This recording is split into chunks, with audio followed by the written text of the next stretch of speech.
Today, we are with Mr. Lalo Davila, a good friend of ours that a few of us have known for years and years, and I'm going to put him on the hot spot and ask a few questions. Bring it. First of all, how are you doing today? I am blessed by the best. Doing well, thank God. I'm just traveling now that school's over, doing some clinics and some performances at local colleges and high schools around Texas and Florida, et cetera, et cetera. Cool.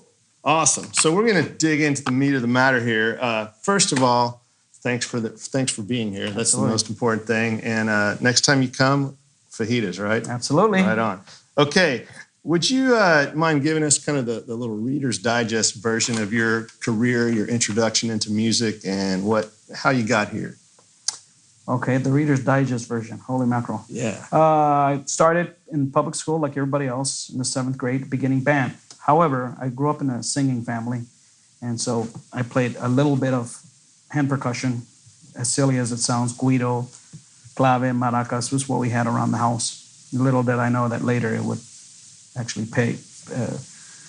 People would pay me to play those instruments. Right on. Anyways, so I started in the 7th grade, beginning band, snare drum, timpani, mallets, all things percussion. And I went to school in Texas, so they taught you everything there. So I went through 7th, 8th, and 9th grade year in middle school. That's back then it was 7th through 9th, and competed. And back then it was called the All City Band. If you were in middle school, it was All City. Okay.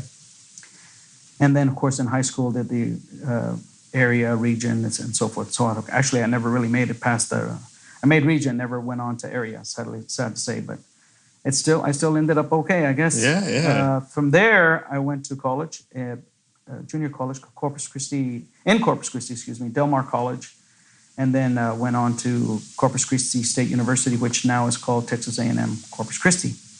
I got my degree in music education and became a band director in Portland, Texas, which is right across the Harbor Bridge there in Corpus, and I was band director there for 4 years. After that, all along I've been wanting to go to the University of North Texas, and so I saved up my money while I was band director. And by the way, I was a band director first, percussion specialist second. There wasn't really any percussion specialists back then as they are now, but I did have a huge passion for being a percussion specialist. From there, I went to the University of North Texas and I got a graduate assistantship and teaching the drum line there. Okay. Along with percussion ensembles and et cetera, et cetera. So I was there for 4 years, and during that time, I taught Phantom Regiment and competed at Percussive Arts Society International Convention with the drum line. Won the first 3 years there. That was a lot of fun. I'm sure. And from there, I auditioned and got the gig where I currently am today for 30 years at Middle Tennessee State University. Wow. There's a Reader's Digest version of that. There's more to it than that, but yeah. Oh, I'm sure. You taught the drum line at University of North Texas. I think back then it was North Texas State, correct? It was North Texas State. Right. Mm-hmm. Did you ever march DCI group? The last thing I ever marched was my high school drum line as a senior. Oh, wow. Never marched again. The university I went to did not have a marching band. And actually, when I went to the University of North Texas or North Texas State, I got into drum corps really late. Started studying it really late. I started in 1980, and that's just by looking at VHS, actually beta tapes back then. And I studied it, and I learned from the best. And when I said that I taught the University of North Texas drumline, it was a rather unique situation there. Yes, I did teach it, but there were several of us that taught. Several meaning the uniqueness of my time there. Both the performer. I was actually a performer as well. I played in the front ensemble. Okay. At the time, all of us would get together and design the show and write for the show. So it wasn't the Lalo Davila show by any stretch. In '85, I think it was, John Wooden came on board, and that was awesome because he and I did it together along with the students there. So we did that, but basically I learned all about, and then I ended up actually teaching drum corps, but that was only because I learned from the best, but I had never marched drum corps before. So you were kind of, as far as that whole heavy drumline scene, it was trial by fire for you, I guess. Well, yes and Thrown no. in the deep end. Yes and no, because if it worked for somebody else and they were successful, I figured it would work for me as well. Right. So I learned part of that. I learned on my own, and but I mean, I would, and that's part of what I teach my students. You know, just because you didn't grow up doing something, it doesn't mean you can't do it. If you have a passion for it and you want to learn it, you can do it as long as you're learning from the right people. Mind you, we didn't have any YouTube back then. Right. So, you know, now they have YouTube. You just got to be careful who you're actually studying on YouTube so that you could also be good as well. I mean, we just finished with WGI just last weekend, and I couldn't be there because due to a family emergency. But, wow, I saw it on again, YouTube, and just amazing drum lines there. So people can learn. If they want to, they can learn. Right. I was their craft. Lucky enough to be at WGI and saw the top 4 groups in man. It's amazing stuff. It's really amazing what those young people are doing and what their instructors and staffs are being able to mold, basically working weekends. You know, it's insane. Cool. So you kind of, on the Reader's Digest version, you said you grew up in a singing family. That was kind of your first instrument, I guess. Well, yes, my dad was he was in construction and whatnot, but he also, I mean, I come from a Mexican family, so he sang a lot of mariachi type music and boleros and that sort of thing. I mean, you heard it on the radio a lot, so even if you didn't own the particular 45, as they called it back then, I mean, you still knew all the words and so forth. But and then my dad would have his friends come over and they bring their guitars. And they were called trios. And they would sing in 3-part harmony and stuff. And my dad say, "Lalo, pick up the bongos, play something." You know. And actually, he was the first person that taught me how to play maracas, güiro, and clave. Even though he was an untrained musician, he's just learned it. Right. You know, something to be said about learning things on the street. Yeah. I mean, it's the legit way of doing that. So, and then you said you picked up the drums in 7th grade. I did, actually. I tell you, you're probably not old enough to remember the S&H green stamps. When you go to the grocery store, when you pay for your groceries, they give you these stamps. And you take these stamps and you would put them in this particular book. They have like 30 pages that you had to fill out. When you fill out a book, you could buy something at a H&H store or catalog. Well, my neighbor across the street, who happened to live in the projects, he was saved up enough to get a snare drum. So I actually started playing his snare drum when I was in the 6th grade. So we kind of jammed out, so to speak. He let me borrow it. And I didn't know what I was doing other than trying to mimic people like Buddy Rich and Gene Krupa and all that, what you would hear on the radio or TV, the Ed Sullivan Show. Yeah, okay. You said Buddy Rich and Gene Krupa. Who were some of your heroes as a young person that inspired you besides those guys? There were a few, but unlike some of my friends, I wasn't really a lot into rock or even hard rock music back then.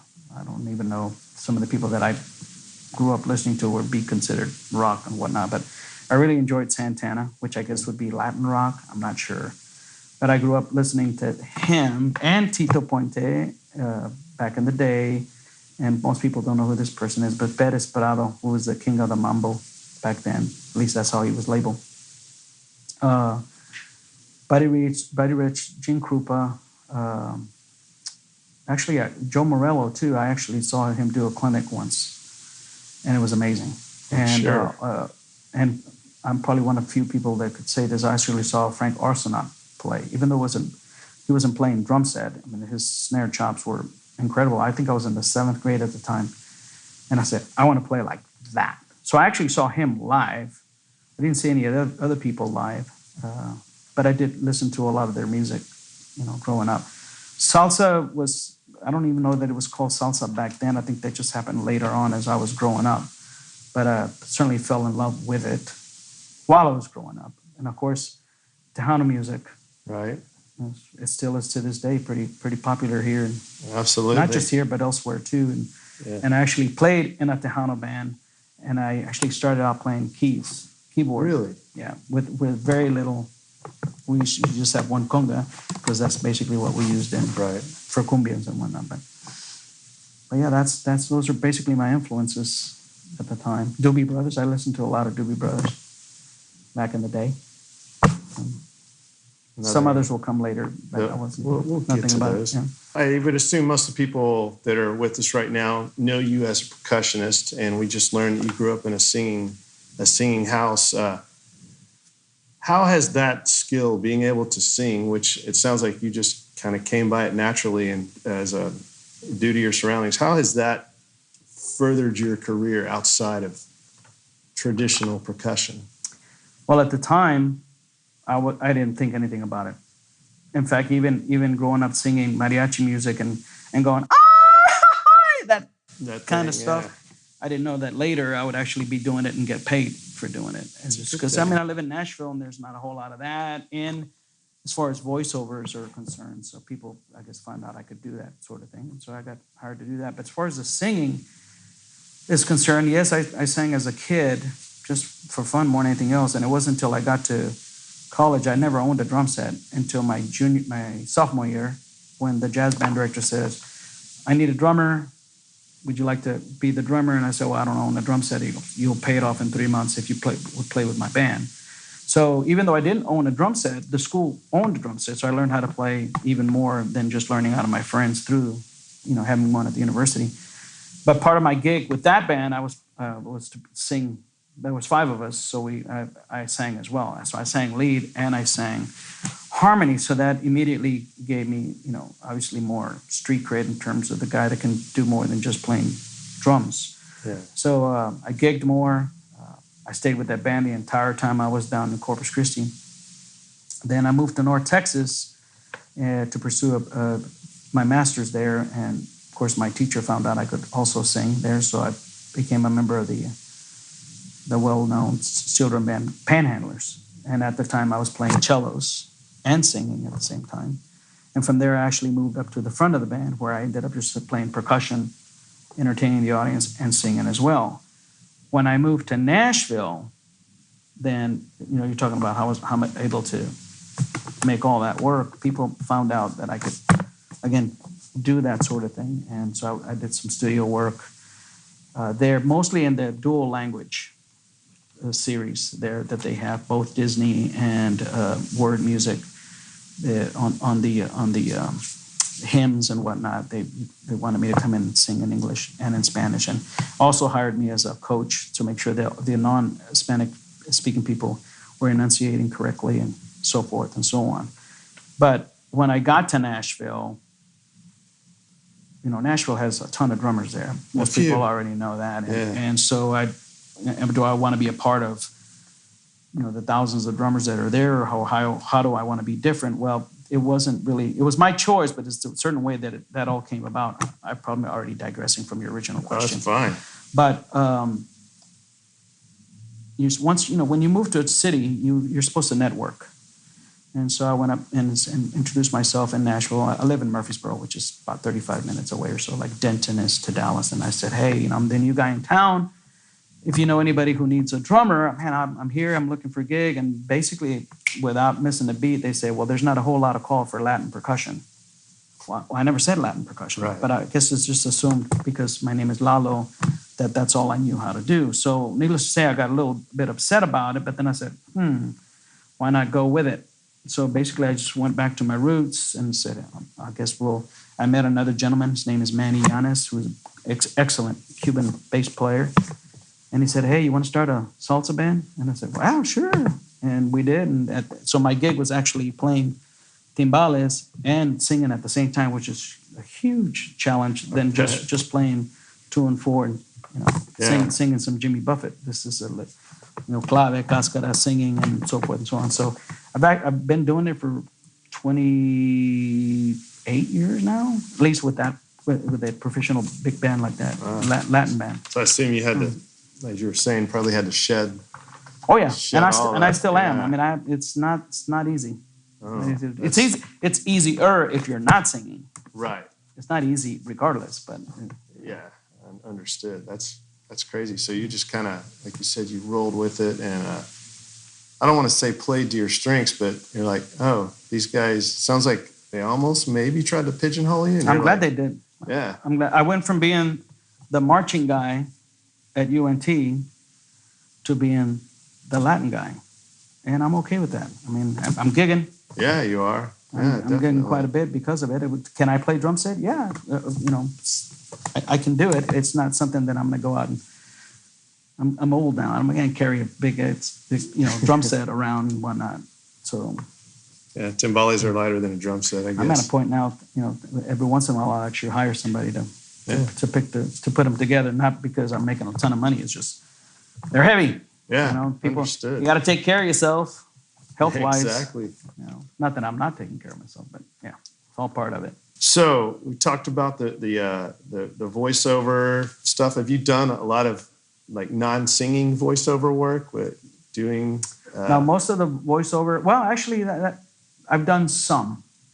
The majority of it has been singing, and actually first started. I don't know if obviously most people are familiar with Roll-Off Productions, and I think I've been writing for them since 1988. So what's that make? Almost 30 years with those. 29 years with those guys, and it's 30. Is it 30? It's 2018. Well, so 30. That's why I'm not a math teacher. 30 years, and if you remember all their, back then there were cassette tapes and whatnot. They had all their shtick when introducing their pieces, and I was one of their original writers and stuff. And the voiceover actually started with those guys. That was a blast, putting all those tapes and stuff together. And from there, people would listen, especially around Nashville, and said, "Hey, we see that you can speak Spanish. Can you sing Spanish too?" And I said, "Sure." So the word, I don't know if it was actually word music, but anyway, Nashville's a big Christian music scene as well. So I first got hired to do the English, Spanish jobs with hymns and so forth. It'd be myself and maybe two other gentlemen, three ladies, kind of a big chorus thing, and then we would stack. And stacks would sound like a big choir. Right. So it kind of started that way. And then I did some things for Disney. A couple of commercials. Tony the Tiger was one of them, but it was in Spanish. Oh, wow.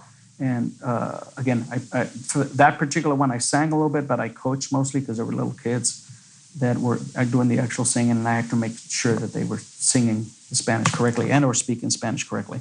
And that's how my daughters got actually started with that as well. Oh, wow. And then the last big thing, I've done other things, but my biggest feather in my cap, as I call it, I was hired to assist with Aladdin, Disney's Aladdin, and they call it Aladdin Junior Series in dual language, Spanish and English. So basically any college or any school in general that wanted to do Aladdin as part of their production that particular year, they could do it in English, the English-Spanish version of it, which was really cool. But they hired me to be the coach. Okay. And there was a cast of maybe 13, two of which were my daughters. And my youngest daughter was Jasmine and Iago. And my oldest daughter was one of the street vendors as part of the cast. Long story short, the gentleman who was doing Jafar wasn't quite being the character. Okay. And so they asked me to do it. So I had a blast because I had a chance to sing with my youngest daughter. We had a couple scenes together, and that was great. Wow. So yeah, I got paid for being a coach and then one of the actors. So that was pretty neat. Nice. I would love to do those more often. More often, yeah. I bet. I didn't have to carry any gear. It's my voice, so that was your voice. That's pretty neat. That's great. Kind of shift gears into the educational school realm. Obviously, he's gone. He teaches at Middle Tennessee State University and went to UNT and what is now A&M Corpus Christi. Is that what you said? What are some of the things from your days as a student that you kind of coulda, shoulda, woulda done if you could go back in time and reset? Well, I'm actually doing a lot of those now, but with my students. At least I try to. Okay. What I call the old school way of learning and or even possibly teaching is people have their curriculum. So you study snare drum, you study timpani, and you study mallets, et cetera, et cetera. And these are the books that you buy. These are the pages that you learn on a week-to-week basis. It works, but I do it different. I say there's a team of us at Middle Tennessee State University. That's myself, Julie Davila, my wife, Dr. Brian Mueller, Matt Jordan, Derek Phillips, Shelby Shelton. So it's a huge faculty there. So we all pitch in with ideas and how things should work and how we would like for them to work. But the woulda, coulda, shoulda in my career, I wish I would have learned another instrument. And I'm not talking about percussion instrument. I'm talking about bass guitar or some kind of a horn. I had a friend who plays saxophone. I wish I'd have picked that up because I could have asked him a ton of questions and stuff. Right. Only because I love to work.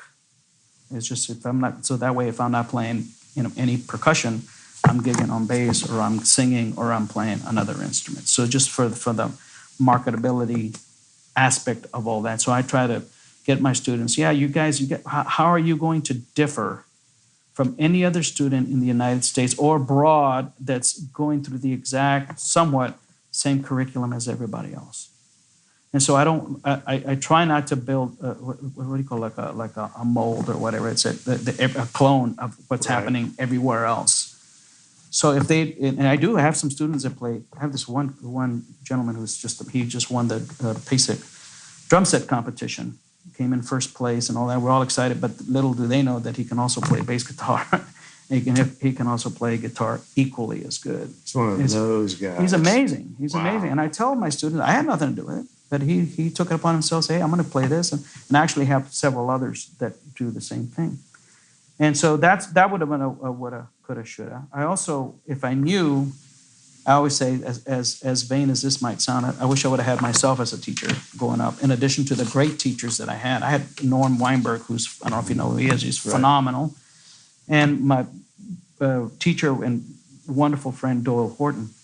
The things that I would have done differently is I would have started writing from the get-go. And that's what I instill in my students. Start writing. It's only, it's not going to be good until it's good. And You're the only one that knows what it's going to sound like to your liking. And if you like it, it's like getting dressed. You put on a shirt and go, I look really good today. Somebody's going to say the exact same thing. Right.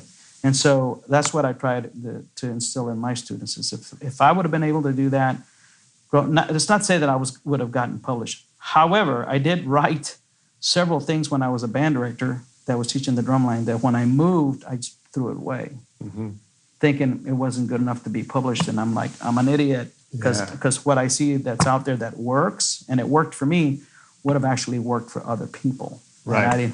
And I wasn't thinking in the entrepreneurial way that I do now.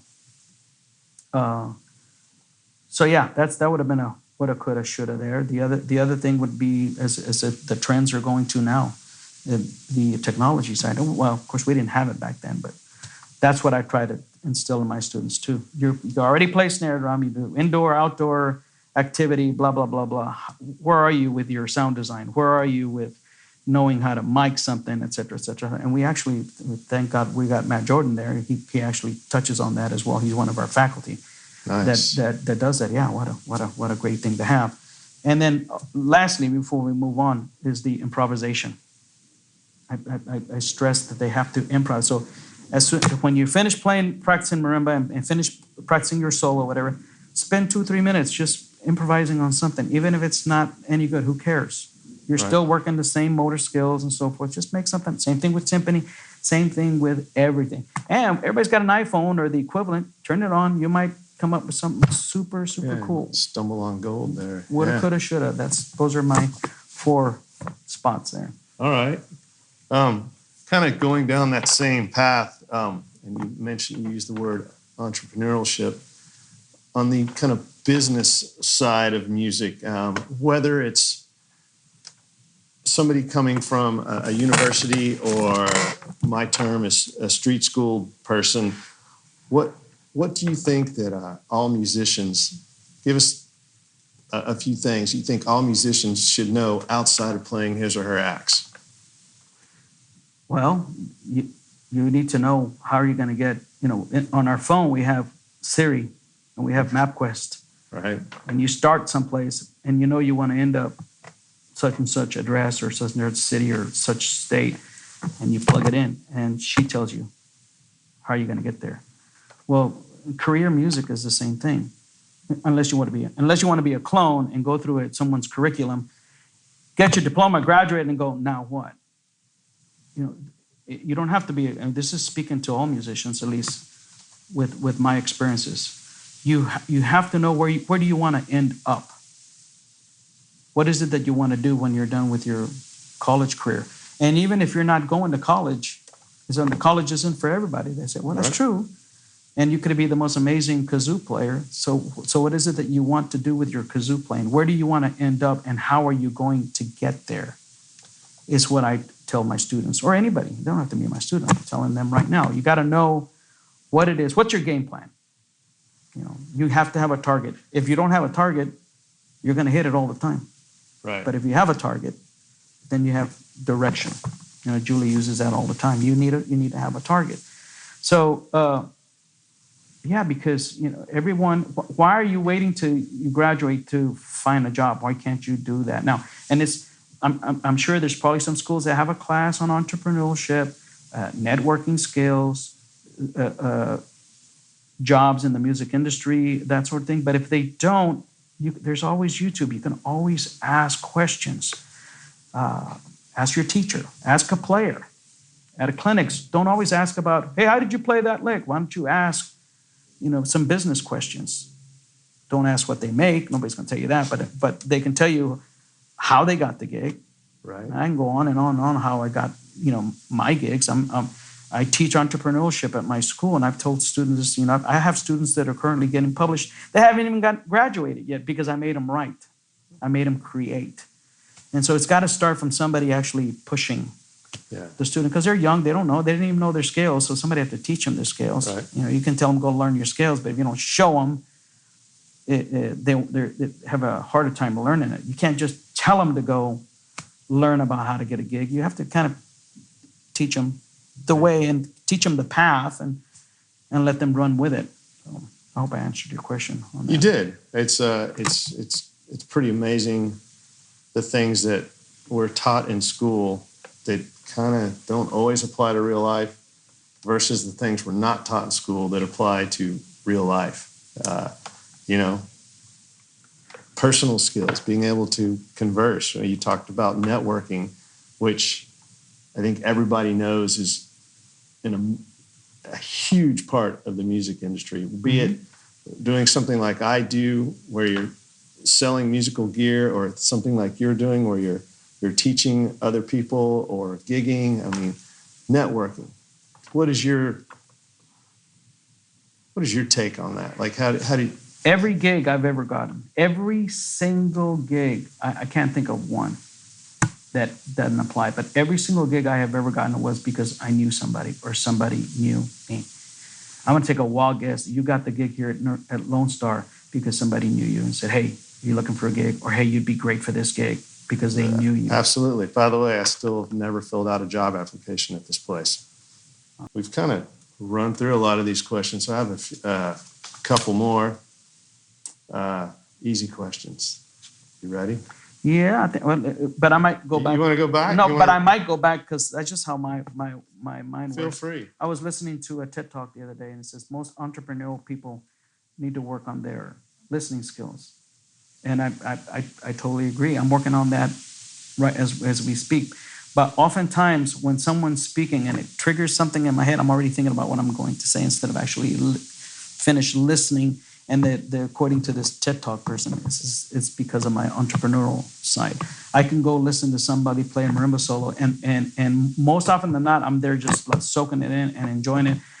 But there's that 10, 15% of me that's going, that's it. It's giving me an idea on a composition. Yeah.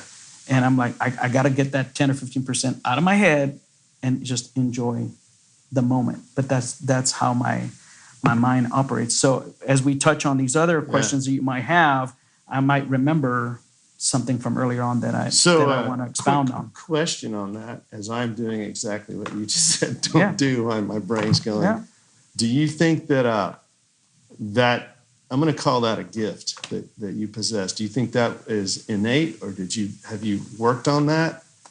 I don't consider it a gift, to be honest, because I will miss some buzzwords in a lecture. That's why I wasn't, at school. I hated lectures because I was writing for Phantom Regiment. I was writing for the University of North Texas Drumline. I was writing for the Steel Drum Band. I was fronting the Steel Drum. I was doing all these things. And now I'm in a classroom setting where there's lecture. I sat in the front desk on purpose so that my mind wouldn't go someplace else. Because, not all lectures are entertaining. Right. And they're all informative, but, not that I need to be entertained, but I need to be focused. That the second I start thinking about something else, then my entrepreneurial side kicks in, and so therefore I miss some moments. I'll tell you a quick anecdote there. I was in a music history course once, and my mind started wandering, and then the teacher said, just as I was thinking this, the teacher says, if you listen carefully, you can hear percussion in the background. Well, that's when I started focusing. I heard percussion in the background, so I immediately opened the score. There aren't any percussion there. And we were listening to the recording. So I raised my hand. I said, excuse me, can you show me where the percussion is? Because I don't see the percussion on the score. And the whole class just fell apart laughing.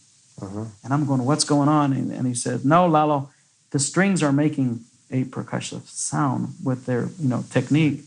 And I said, oh, okay, I misunderstood. No, I didn't misunderstood. My mind had just left for a second, and I came back. So it's not necessarily a gift in that regard, right? But from the creative side, maybe. And did I work on it? No, it's not something I brag about. It's just that's just how my mind is. I've written some pieces.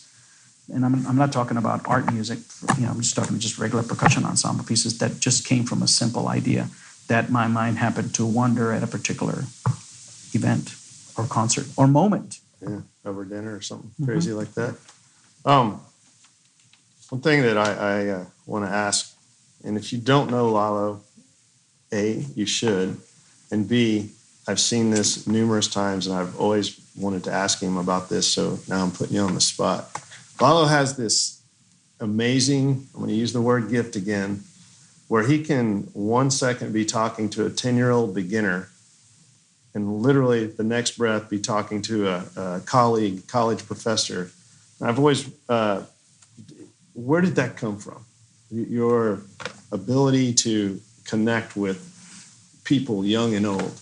And have you also, when you're doing this, again, I've been witness to this, there's always a passion and an energy of giving. So I don't know that I have an answer to that. I can guess where I might have gotten that. I'm Mexican, so we got a huge family, Mexican family. I mean, I've got tons in Mexico I haven't even met yet, other than through Facebook. So in that alone, we've got, from little kids to adults. I love kids. I can talk to kids all day. At some point, I'd like to teach elementary school. Of course, I'm old and whatnot, but I just love kids. I love doing it. I love the interaction, and I obviously love talking to adults. I love telling jokes. I love the power of the laughter. Sometimes when you add a joke to a particular lesson, or they seem to remember both because you've intertwined both at the moment. I guess, again, I'm going to go back to one of the questions you asked earlier. It's because it applies. You have to know your audience. Right. You're performing, whether you're the front guy or one of the members of the band. You have to know your audience. You have to know all, you got to know all styles of music if you want to be a successful drummer. Well, okay, but which is true, but you also have to know the audience, and the audience may not be the people in the audience. It may be the people you're playing around with as well. So, the answer to your question, how am I able to do that? I just do it. I don't know. I don't think about it. I have a younger brother who's an amazing car salesman, and he's basically the same way. Actually, I think he's a little bit more outgoing and more energetic than I am. I mean, he's on TV selling cars and whatnot. But he'll go from talking to a teenager selling a car to someone older and so forth and so on. But and he didn't learn it either. It's just one of those things that just happens. But I think that music is a people business. People, all ages are listening to you, and all ages want to learn from you. So you have to learn your audience. There's some great players that can't teach beginners. Right. And nor do they want to teach beginners. Mm-hmm. And there's some that just want to teach adults. But then there's some great players that just want to teach beginners. Right. There's a young lady, great marimbas out there. Well, I'll go ahead and tell you who she is because she's phenomenal. Shi Wu.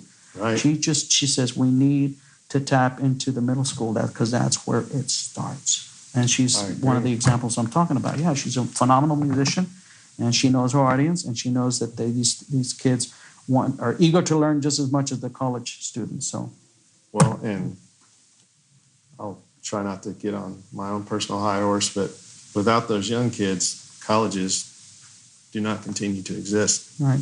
You know. I agree. We touched upon entrepreneurship a while ago, and I was talking to Sean Chateau, a good friend of mine from years past, and obviously worked here at Lone Star too. We were talking about being a studio musician, which I'm not. I don't do that for a living. Do I play in the studio? Of course I do. I love it. Mm-hmm. I envy those that do it on a regular basis. But in the years that I've been in Nashville, and see, there's 3 or 4 classifications of people that actually do studio work or are involved in the studio. 1, the players, first and foremost. 2, the players that own the instruments as well. 3, the players that own the instruments and rent the instruments to other people or studios that need it. And 4, the non-player, the people that are okay players but own tons of instruments, right, and they rent them out. So somebody's got a job. Yeah. Somebody's got a job. And so, you may not be the person that's in the recording studio playing the instruments, but you might be the person that actually has the instruments that everybody comes to you. We had a gentleman while I was in school at the University of North Texas who wasn't the greatest player, but he owned like 20 marimbas and 5 sets of timpani and 5 xylophones and 6 drum sets. And he had a warehouse, and everybody went to that guy to rent. So he was while he was working on his doctorate, was making a living renting instruments for the 250 percussion majors there were at the University of North Texas while I was there. So everybody's got a job. You got to figure out your own path. Yeah. Ask Siri where I'm going. You're good to go. That's all good information. And you one of my other questions that I was not going to ask, but you touched on it earlier. Both of your daughters are in the entertainment business, mm-hmm, as well as your wife. How do you think you have kind of guided your daughter's choice in profession? I think that's a question that's... Or maybe they've guided you. I don't know. No, that's a very important question because I tell this to my students all the time.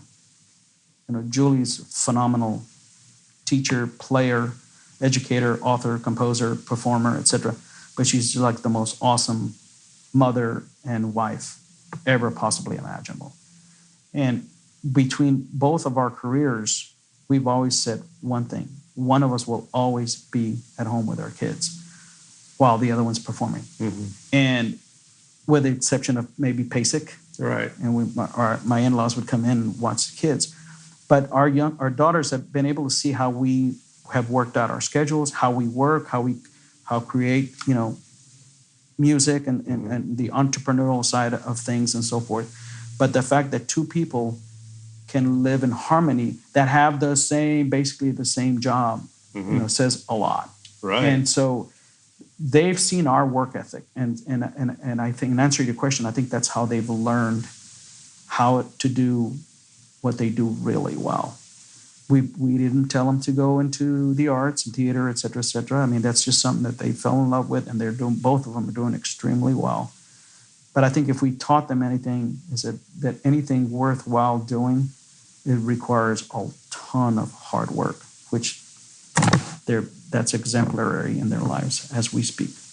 That's amazing. It really is.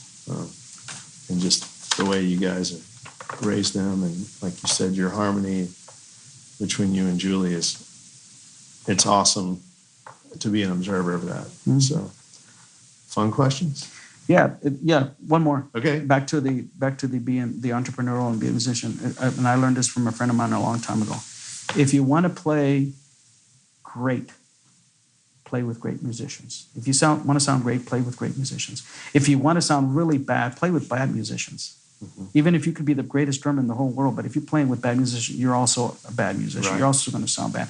So that's also true on the entrepreneurial side. I mean, if you, I forgot, maybe it was my brother that said this. If you want people to know about you, let them meet your friends. Yeah. Yes, that resonates, because if your friends are equal-minded people, equal hardworking type people, then you're going to be that same way. I mean, it's right. That part of it is not a secret. That's something you learned from your grandma years ago. Right. I'm ready. All right. Favorite percussion instrument and why? Favorite percussion instrument and why? Well, don't forget that question, because again, there went my mind. I played timbales when I was in high school, and actually when I was in middle school, I played the snare drum, but the snares turned off. Okay. With the cross stick and the right hand playing a little bit of tom action with a little bit of rim shot, that kind of the old school, what they called timbales back in the day, because timbales were actually timpani. Mm-hmm. Of course, I didn't know that at the time. I could hear it, but I didn't know what that was. So I tried to emulate that sound on snare drum. Fast forward, now I'm in high school and we're playing Tito Puente and Celia Cruz type music and so forth, that the school had makeshift timbales, and I played the timbales there. I graduated from high school in 75 and never touched timbales again. And here I am now going back, playing timbales again from years back. So people think that my favorite percussion instrument are the timbales. Yes, I love doing it, and I'm here. I'm doing a concert in Wiley, Texas, Saturday night, and I just did something down in South Texas. I'm doing one in Florida, and what am I doing? I'm playing timbales, which is silly in a way, thinking that was something I did when I was a kid that I had not gone to school to learn how to do. I'm not by any way a perfectionist on timbales. I'm not a super expert. I just know how to do enough to be able to gig. But I love playing the tambourine. Okay. I think it's just, I love playing fast. I have a friend of mine who says, that song doesn't go that fast. I know you like to play that fast, but you don't like that the song's not originally that fast. And I said, it's my band. I'm going to play that fast if I want to. But I do like playing fast, and I love the artistry of the Brazilian pandeiro. Oh, yeah. I'm not an expert in any stretches, which is why I still practice it, but I love it. I've got several solos that I've written. I've written even a quintet, little personal plug there. You can look that up. So yeah, my favorite instrument is the tambourine. I own several of them, all kinds. Julie got me one from, I think, Egypt or someplace. I love it. It's sitting in my house, big. I hardly carry the thing, but I still love playing it. So I've got tambourines from this small to really, really big. Nice.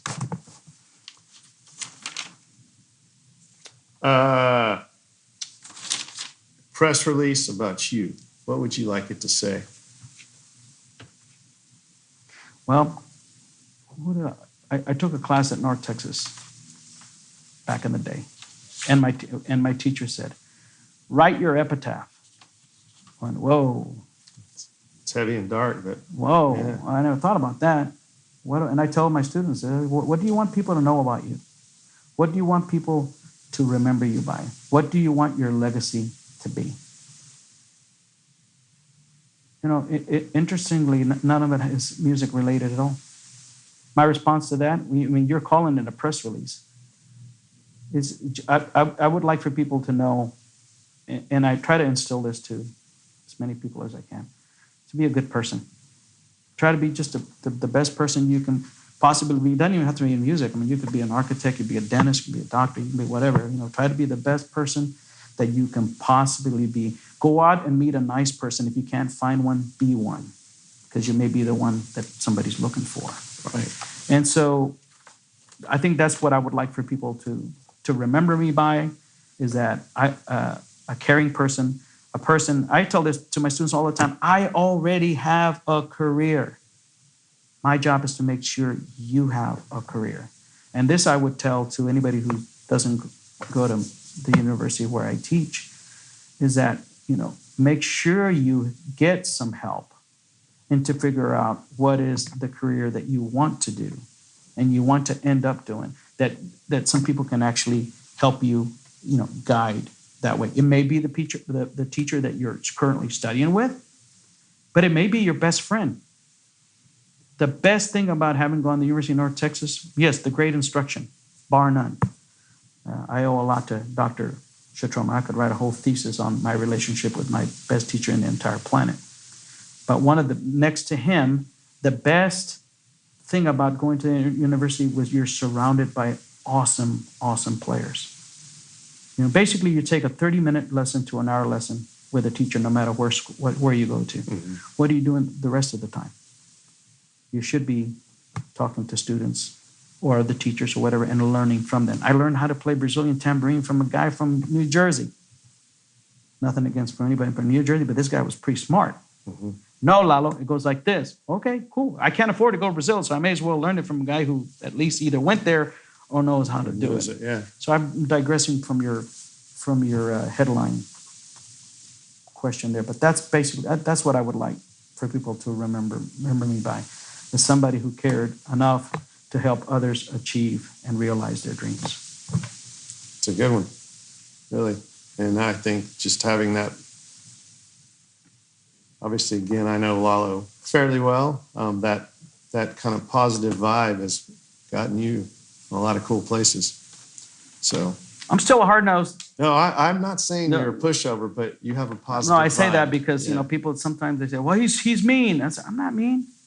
You're paying entirely too much money for tuition for me to greet you. Hello, how are you? Welcome to your first lesson, or your lesson in general. Oh, nice job on etude number 4. Listen, you kind of missed bar 24 and 25. Why don't you work on that for next week? And I bet you're going to get it. And what usually happens is the night before the lesson, the student will work on those 2 bars, cram, and then play it right the next day. And they go, all right, now let's move to lesson 25. I don't operate that way. No. Life is too short. And there's so much stuff to learn, technology, et cetera, et cetera. Not going to happen. Yeah. We all need a little foot in the backside from time to time. The good thing is, I've not had to do that lately, which is awesome. Yeah. Yeah, because the students are surrounding themselves with other, career-oriented, entrepreneur-oriented students that, they know what they want, and they know not to do the wrong things. That's good.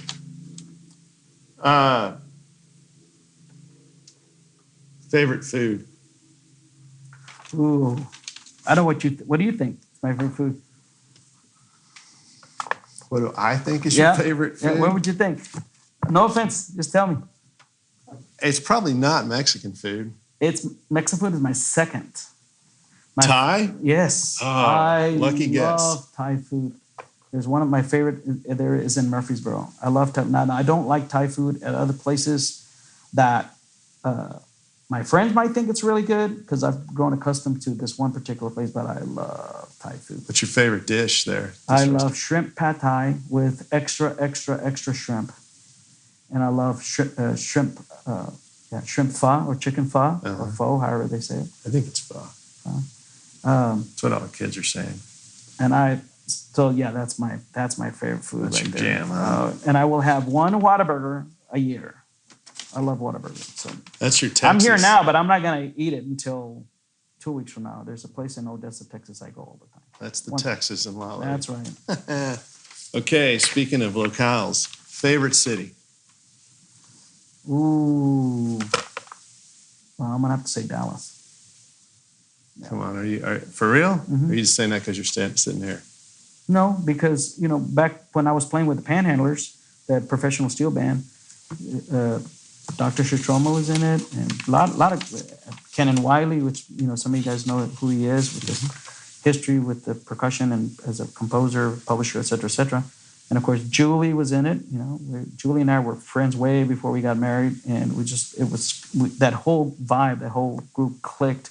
Ricardo Bosas was playing percussion. It was just a phenomenal group of musicians, and we played quite frequently in Dallas and Fort Worth and Irving and all these Plano, all these Carrollton cities around the Metroplex. I've been to Los Angeles. I like Los Angeles, but because I haven't experienced actually playing there other than sitting in a band, that from a music career type, yeah, I would say Dallas. I love Nashville. It's good. It's different because it's got a lot of different types of music, but the live venues have a lot of different type of music as well. But I just being around Denton, and like I said, all these cities there's tons and tons and tons and tons of places to play and eat, and just it's just great. You can get Thai food in Dallas. That's true. A lot of great locations and so forth. So now, if you ask me what's your second favorite city, I guess I would say Los Angeles.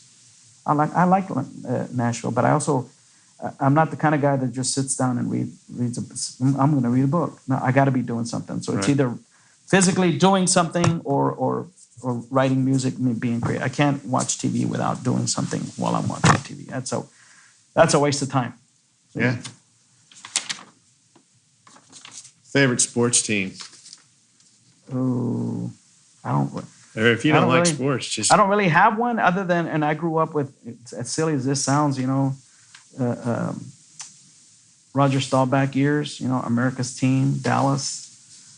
And I'll always be a Dallas fan, just because I've always Texas boy again. Always have been. Yeah, I mean, it's all right. It doesn't matter. It's just I like the Titans. Of course, I'm from Nashville, so I like the Titans and the Predators. I think they're still doing really well with hockey. Yeah. Basketball. My nephews, they like the Spurs, so I'll root for them just because my nephews. They're a good team. Yeah. I don't know how they're doing now. That's how much I know. They're consistent. I don't know how they're doing right now today, but they're consistent.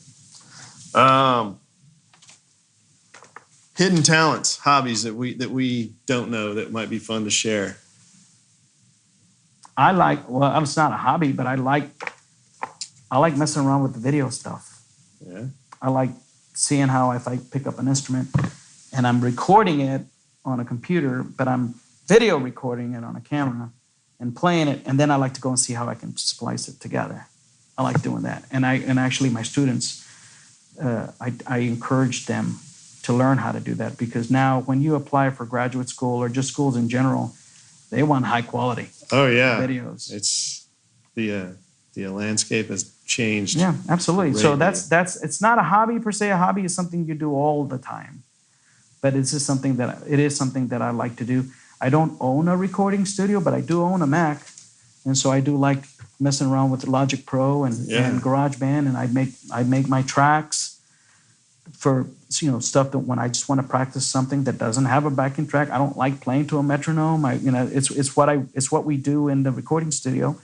I have certain things that I do with the metronome that I teach my students how to use instead of just going 1 2 3 4 1 2 3 4 with the metronome. But I do like doing some backing tracks. In fact, I had a young man who had somewhat limited snare drum skills, and he's doing really well now that he's actually written a composition, and he created his own backing tracks off of a free version online of some kind of a sequencer. Nice. And he's this close to getting published, and he's only a freshman.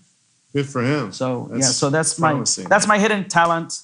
That's it. I only know 2 magic tricks, and that's it. People think only two, but they're really good, and those are the only 2. But that's not a hidden talent per se.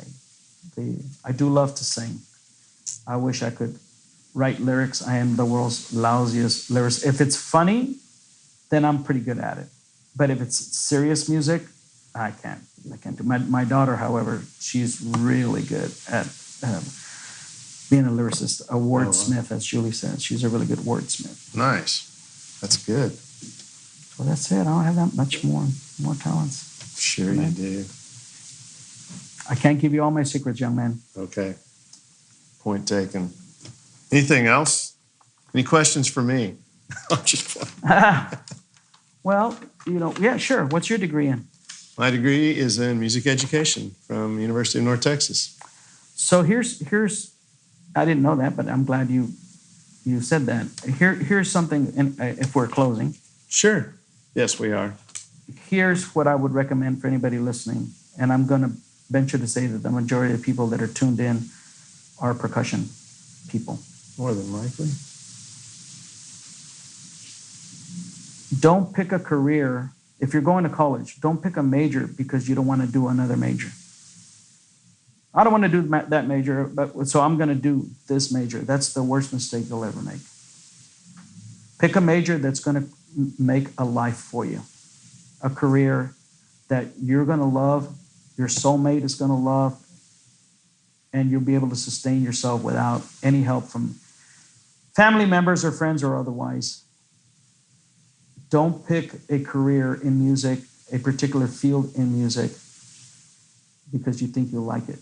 Pick it because you love it. And that will transcend into gigging possibilities. For those of you that are not going into college, like I said, college isn't for everybody. My youngest daughter is not in college at the moment. She moved to LA when she was 17 because she knew what she wanted to do. And she's already achieved, and my oldest daughter too. They've achieved several things now that most people with doctorates have not even tapped into. So I encourage those of you that are choosing not to go to college because you want to pursue music like straight on, and that's great. I know of a few people that have done it, quite a few, and they're doing great. But I also know a few people that have done it that are my age that don't want to do it anymore because they're tired or just for whatever various reasons, they don't want to do it anymore, and they're wondering what to do next. That is what I would like for anybody tuning in to just kind of figure it out. It's tough, and that may have bothered somebody that just heard what I just said, but I've been doing this, I've been teaching at the college level for 30 years. And so I don't just teach at the college level, I learn at the college level. I learn from the students, I learn from my other colleagues, but I also learn from the industry, the people that are out there playing, talking. I go to clinics and that sort of thing. So I think it's very, very, very important that if you're going to go into music, but you don't want to be this degree, so you're going to do this degree, then my advice to you is go ahead, do this degree, but also do this other non-related music degree that's going to help this particular degree just skyrocket. For example, business classes, computer classes. You're not going to escape not using the computer, particularly those of you that want to do sound design. We talked about this earlier, sound design, sequencing, recording, video to tape, et cetera, et cetera, et cetera. There is money to be made there, good money to be made there, along with your playing and other entrepreneurship type activities that you want to do. And that's how I close my little session with Lone Star Percussion. Thank you for having me out. It's been a pleasure. I've been a Lone Star fan ever since I was in, I want to say 1978, maybe, 79. 78's when we opened. Yeah. And, been a fan ever since. I've known the family for years, very close friends with the family. And just, I love coming to visit the place.